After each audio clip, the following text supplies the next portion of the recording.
Bonjour à toutes et à tous. Aujourd'hui, nous allons parler fourche et fourche pour toutes nos marques. C'est-à-dire que j'ai lancé un grand chantier il y a un peu plus d'un an et demi puisque nous avions toujours des problèmes avec nos fourches, tantôt trop rigides, tantôt trop souples et avec des fois une finition qui n'était pas au standard que l'on souhaitait. Donc le grand chantier, ça a été de trouver une fourche qui réunisse toutes les qualités de confort, de rigidité, et déjà là, c'est pas une mince affaire, et puis qui soit assez identitaire. Donc, mais finalement, ce côté identitaire s'est fait naturellement, je vais vous expliquer pourquoi. Donc nous avons une nouvelle fourche, enfin nous avons des nouvelles fourches pour nos trois marques, Sauvage, Robert Frameworks et Léon Frameworks.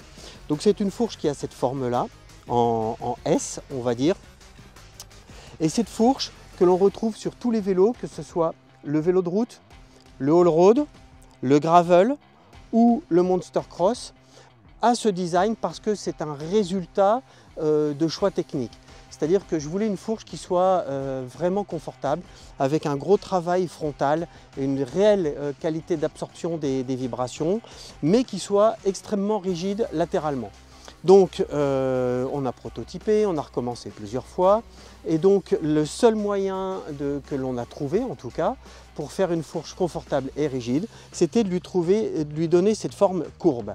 Donc cette forme qui va être imposée sur tous nos vélos offre une grande qualité de filtration des vibrations en frontal, mais une extrême rigidité latérale.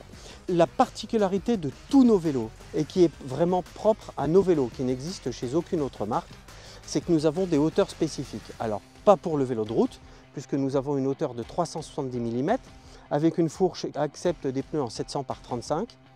Nous avons une fourche all-road en 390 mm, donc ça c'est une hauteur spécifique, propre à nos vélos, donc on ne peut pas mettre d'autres fourches, sauf si d'autres constructeurs proposent la même hauteur, bien évidemment.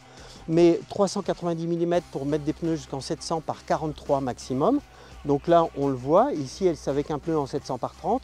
L'idée, c'était d'avoir un montage optimum pour la taille de pneu optimum de la pratique. C'est-à-dire que je considère qu'en vélo de route, le choix qui est proche de la perfection, c'est 700 par 30-32. Sur un vélo all-road, c'est entre 35 et 38. Sur un vélo de gravel comme celui-ci, on est plutôt à 700 par 50.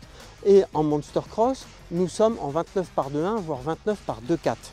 D'ailleurs, pour des vélos très particuliers comme le gravel et le monster cross, le gravel peut recevoir une fourche télescopique.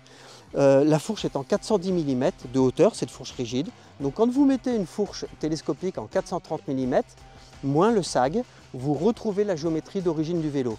Ce qui, par rapport à d'autres vélos, ne modifie pas la géométrie du vélo, ni le comportement du vélo. On retrouve toutes les qualités du vélo et la fourche a été dessinée pour que le vélo soit optimum pour la taille de pneu, mais aussi pour le montage d'une fourche télescopique. Et sur le Monster Cross, qui est un vrai Monster Cross, ce n'est pas un VTT bidouillé, j'insiste, et vous allez comprendre pourquoi. La fourche est en 450 mm de haut. Donc là, avec un pneu en 29 par 2.4, on a de l'espace entre le pneu et le bas de la fourche, mais pas trop. C'est-à-dire que comme la fourche est en 450, tous les autres Monster Cross sont équipés avec une fourche VTT rigide, soit 495 mm de haut. Donc vous rajoutez 45 mm de hauteur entre le bas de la fourche et le haut du pneu, ce qui perturbe visuellement le vélo et l'équilibre du vélo.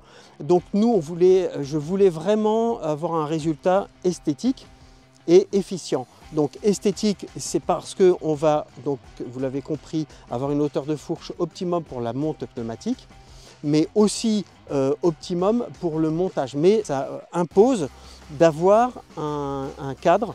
Cette fourche ne peut être montée que sur Sauvage, Léon et Robert Frameworks, en tout cas pour les fourches spécifiques. Évidemment, elles seront déclinées en passage interne, en passage externe, en finition classique, c'est-à-dire sans les perçages sur le côté, ou aventure comme celle que j'ai là, avec le passage interne pour la dynamo et pour la durite de frein, bien entendu. Voilà, donc elles sont toujours en montage flat mount, tout ce qu'il y a de plus standard et qui est le nouveau standard. C'est important d'expliquer cette différence sur nos fourches parce que c'est un choix complètement assumé. qui apporte un réel plus sur nos vélos. Tous les vélos que nous avons commencé à livrer avec ces fourches ont des résultats et des retours absolument dithyrambiques. Et nous allons bientôt avoir des fourches en titane, hydroformées et imprimées 3D, nous aurons les deux. C'est purement esthétique et pour répondre à une demande. Clairement, je peux déjà avancer qu'il n'y aura aucune fourche titane sur le marché qui pourra être aussi confortable, aussi légère et aussi rigide que notre fourche en carbone. Donc c'est un choix totalement assumé. On a parfois des réflexions qui nous disent vous mettez une fourche en carbone sur un vélo en titane, ça n'a pas de sens. Eh bien si, ça a du sens, parce qu'une fourche imprimée en titane, ça pèse 690 grammes. Cette fourche pèse 440 grammes. Donc pour les aficionados du poids, il y a une vraie légitimité. Par contre, c'est sûr que si vous voulez un ensemble purement esthétique, une fourche titane, c'est joli.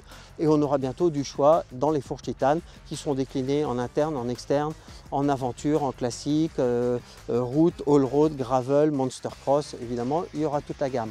Mais voilà, il est important qu'on explique notre choix totalement assumé de cette fourche, de son design et de ce qu'elle apporte réellement sur nos vélos. Voilà pour le chapitre fourche, à très bientôt pour d'autres accessoires. Merci à toutes et à tous.